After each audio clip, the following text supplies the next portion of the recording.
So I'm out plein air painting today at Lido Beach in Sarasota, Florida. Beautiful place to paint. I've been here a couple times. Great ocean. A lot of people out there today. I swear, sometimes I feel like I spend more time looking for a place to paint than I actually do painting.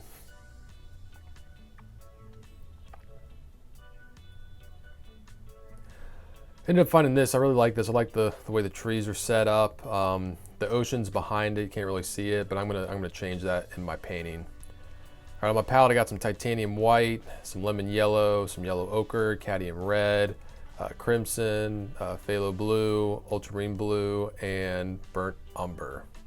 I got my paint thinner and my linseed oil. I'm off to the races here. The first thing I'm doing, I'm just blocking in the general shapes and masses of everything here with a wash of the burnt umber. I'm just using my Gamsol paint thinner and burnt umber just to sketch it in, keeping it really loose. And I'm trying to pay a lot of more attention to the design process of everything. I've come to realize that's definitely a shortcoming of mine with plein air painting is understanding where to place things and taking the liberty to move things and add things to make the best composition, not just paint the scene as is. And you'll see later on that I actually do take the liberty of putting a path going between the trees here that wasn't really there to draw the viewer further back into the ocean, which is what I want the focus of the painting to be. You see I've grouped, I got two trees grouped together on the left and this one on to the right. I don't have them all equally spaced. That's something you got to pay attention to. Make sure spacing between things aren't equal. Like if I put that tree on the far right, spaced the same distance away, like the trunk the same distance as it is from the tree on the left, and it's like perfectly even space. You really don't want to do that. So you always got to be kind of watching your spacing, making sure that the tops of the trees and like none of the trees, the tops of them aren't hitting the same height. They got variations in the height of the trees, and that's something that even if it is that you should take the liberty of changing that if you need to when you're out painting. All right, now I'm just putting in the darks, just establishing all the dark masses here. I'm not worried about really leaving much white space in these dark trees because I know I'll be able to go back in and put sky holes and stuff like that. But you really want to establish these darks well because there's certain I didn't put in. I found out later on that I should have probably put a little bit more in between the middle tree and the tree on the left. And I try to go back in later on with some darks, and I've already had some light paint on there, and it just becomes a little difficult.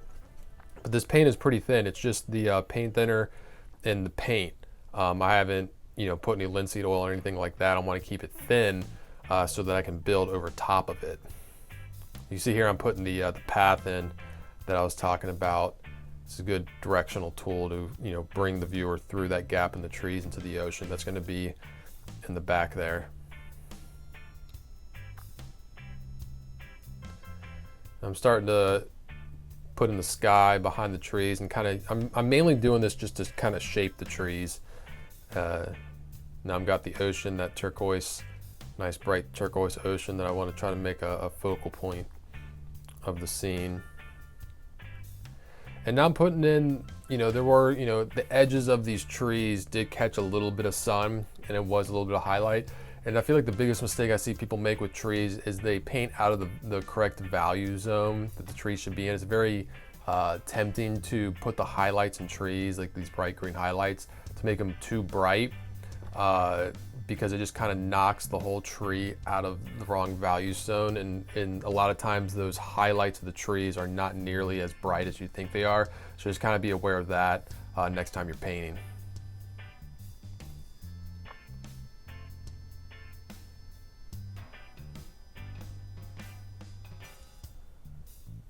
You can see that I've already started to lighten up, like all that dark paint that I put down earlier. I've been able to build over top of it because it was thinner paint, and I've added some lighter colors, not too light. They're still considered dark colors in the painting, but they are lighter than that base layer, so they do stand out a little bit. You see I got some dark greens and everything in there, but those initial darks that I put in at the beginning are still there, acting as kind of like dark accent marks and giving those trees some depth.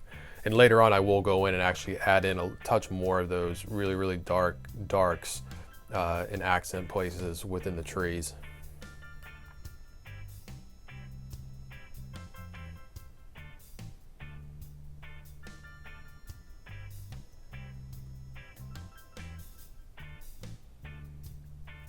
Now I've painted enough of these little beach paths that I kind of know how they work, and the colors of the shadows and you know, the colors of the sand and everything. So the path wasn't too difficult. Really helped the painting draw the viewer back to where I wanted him to. Now this grass, I fussed around with this grass a little more than I think I should have. I think I tried to get too detailed and add too many colors to it because I saw, you know, a bunch of different colors all within the grass, but I think it would have been better just right from the beginning to simplify it and just make sure to nail it in the right value zone, which is going to be lighter than the trees, but not quite as light as the sky. Because remember, the lightest plane in a landscape is going to be the sky plane, followed by the ground, and then the you know, any upright planes are going to be the darkest, which is our trees in this case. There aren't any mountains in Florida, so I don't have to worry about really slanted plains, which are going to be not quite as dark as upright plains like trees, but they're not going to be as light as the grass. And pay attention to the top of the grass here in the foreground and where it meets those dark bushes behind it, and how I keep the edges pretty soft, because this grass, it's, you know, it's not a very dense mass of you know, grass. It's not like a dense object like the tree trunks are. It's a very dense surface. And keep in mind, like the density of surfaces and how you create your edges. Certain edges should be soft, certain should be hard, and that should just be another tool that you utilize to communicate certain aspects of the scene.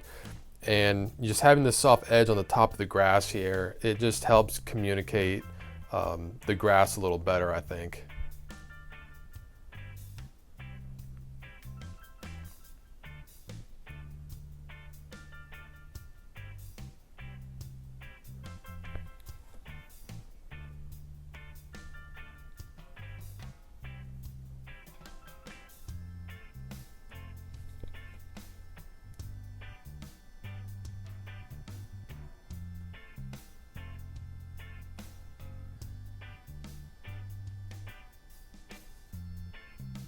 Now, I felt like there wasn't enough interest deep in this painting, and to just draw people a little more, I put an umbrella in there, and I chose red because there's a lot of green in this painting, and I thought the red, which is the green's complement, would stand out really well, and I like it in there, and it, you know, kind of adds to the personality of the painting.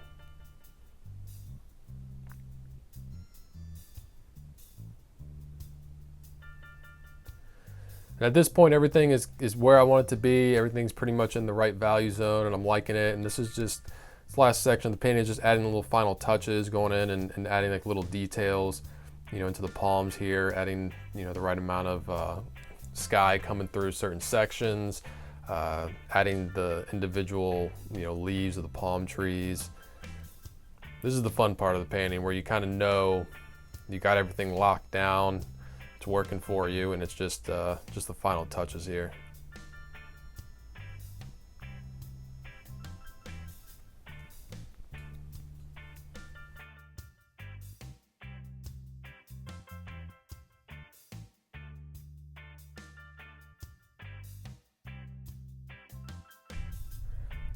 All right, so here's the finished piece, and before I go, I just want to do one last step. I feel like I haven't seen anybody do this really on YouTube. So I want to point out what things I kind of wish I did better, or things that I feel like that I should work on my next plein air piece.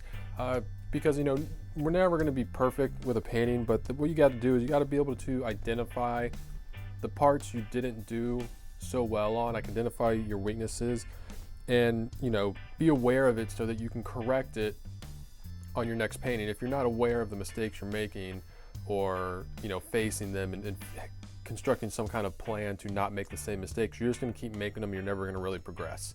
So something I wish I did is I wish I would have been a little bit better with figuring out a better compositional shape, mainly with this the dark shapes, because I feel like I should have added more like foliage right here, some dark foliage. And you saw that, like, yeah, I did like try and scrape away some and put some in, but you know, when you don't lay in the darks very well in the beginning, it's hard to go back and put them in. And I just feel like I could have gone darker in certain areas and just kind of create a better compositional design with the dark space. So I like that it was, I was able to identify putting, these two together and this one separated on the other side. But I also feel like I could have gotten some more detail all up in here, because there's a lot of like vines and bushes, and I probably could have gotten a little more detailed with that. Also, these green bushes back here, I feel like I kind of put those in out of just not knowing what to do. I feel like there wasn't much of a plan with those. With the grasses here, it took me until kind of the end to realize just to make it all, the same, because I feel like I was trying to get too detailed with this too early. And once I just simplified it and got it into the right value, it worked. I like the path, it works, but I think I could have done without the path. I would have liked to figure out a way to make this composition work without having to use such a strong design element such as a path. I think I definitely overuse the path in a lot of my compositions to draw the viewer in. I think I could have continued these bushes and kept them closed how they really were, but maybe not as strong here. Kind of like maybe the bushes were a little thinner here, and if I would have used brushwork in the grass to direct you there instead of like a full path, I think it definitely could have worked. So those are some things that I think I should focus on and look to not make those same mistakes in my next painting. Do not forget to subscribe. Also, if you like this video, you'll probably like some of my other videos. I suggest this one right here, or possibly this one.